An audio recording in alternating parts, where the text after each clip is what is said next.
Welcome to Samba Samba. Enjoy the video. You begin by cutting power and verifying it's off with a non-contact tester so you don't work live. Next, remove the existing switch and inspect the back of the box.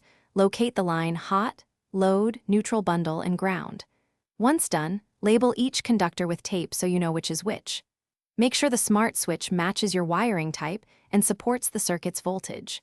Now position the smart switch near the box and prepare to connect the wires securely.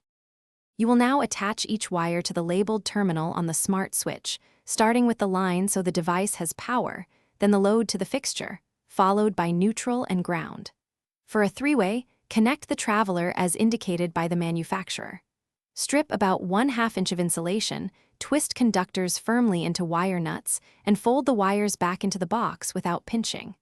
Once mounted and secured, replace the faceplate and restore power to. After physical installation, open the manufacturer app and follow the pairing workflow.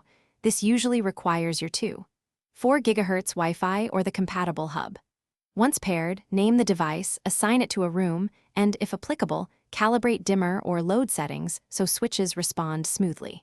Make sure firmware updates install before adding automations. If the switch fails to pair or behaves oddly, first reboot the device and router, then double-check wiring connections. If needed, perform a factory reset and retry the app pairing steps. Thanks for watching. Consider subscribing if we helped you.